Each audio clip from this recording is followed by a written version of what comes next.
Em 1823, Jean-Pierre Abel Remusat, especialista em literatura chinesa, publicou uma interessante tradução dos trabalhos de Lao Tse, no qual se vê não apenas a linha monoteísta que ele seguia, mas inclusive uma semelhança com o nome de Deus em hebraico, que normalmente chamamos de Javé ou transliteramos pelas letras JHVH.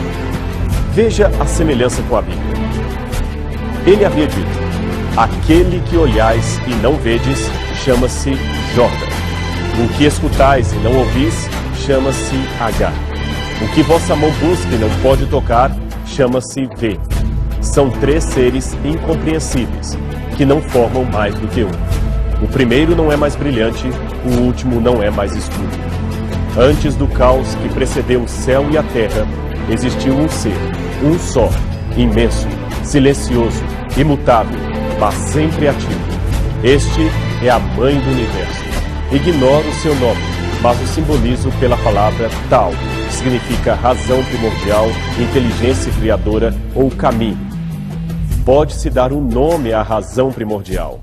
O próprio nome do povo contém o nome do pai, que é Ialro, que é o tetagrama. O nome da cidade contém o nome do pai, não é? O nome de Ialrudá, onde botaram para Judá, não é Judá, é Ialrudá, tá certo? Tudo contém o nome do pai.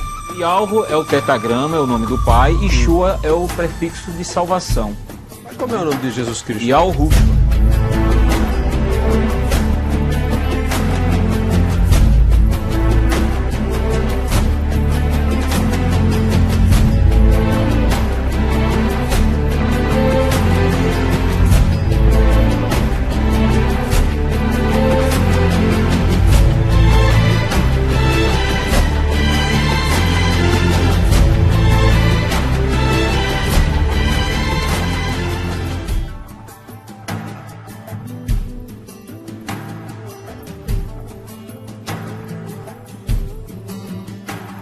Milhares de tabletes cuneiformes, pilares e inscrições foram escavados na região que compreende a antiga Mesopotâmia.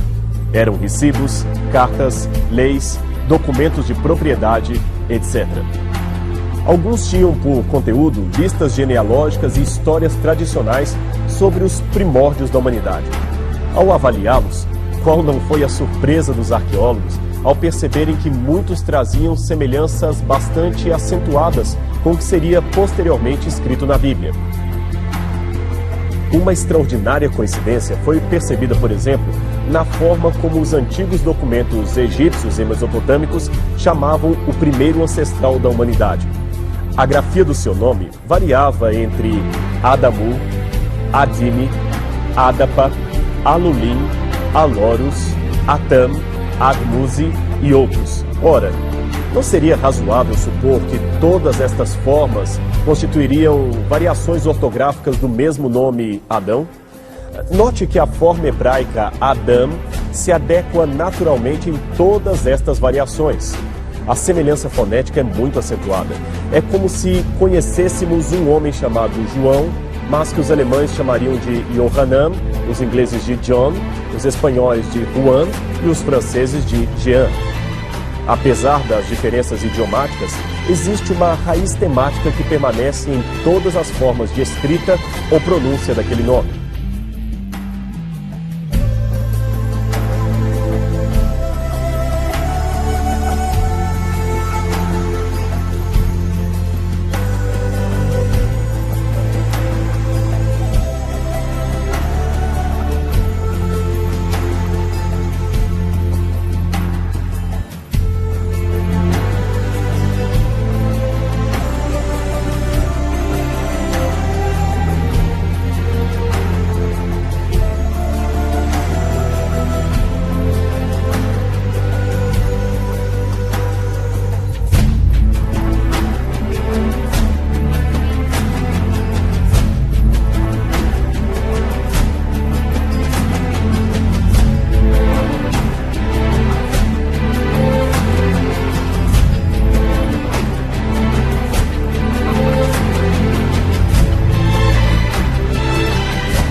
Parece evidente pelas referências no Gênesis e mais adiante no livro dos Números e também no Deuteronômio, que são relativamente coerentes entre si, de que existiram seres gigantescos, aparentemente oriundos da era antediluviana.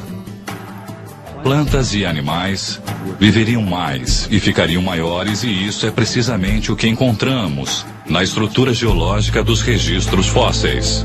As plantas eram muito maiores, todos os organismos vivos eram maiores. Temos animais hoje de 2,5 metros a 3 de estatura, que antes atingiam 5 a 6. Temos insetos como a libélula. Hoje a libélula talvez tenha uma envergadura de asas de 10 centímetros. Sua contraparte encontrada nos registros fósseis, a Meganaropsis, tinha uma envergadura de asas de 1,5 metros. Tudo no passado era maior. São aquela raça ou aquelas raças que construíram todos os megálitos do mundo antigo, as pirâmides Stonehenge. Eles são o povo que viveu antes de nós, os que habitaram este mundo antes de nós. Nós os chamamos deuses, às vezes gigantes.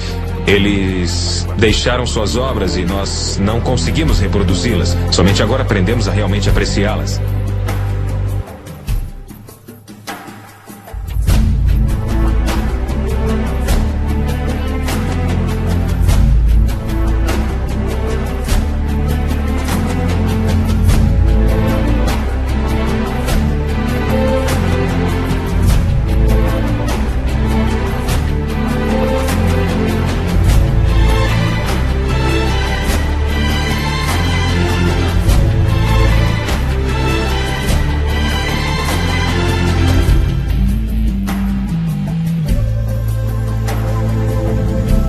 A 70 quilômetros de Beirute ficam as imponentes ruínas de Baalbek.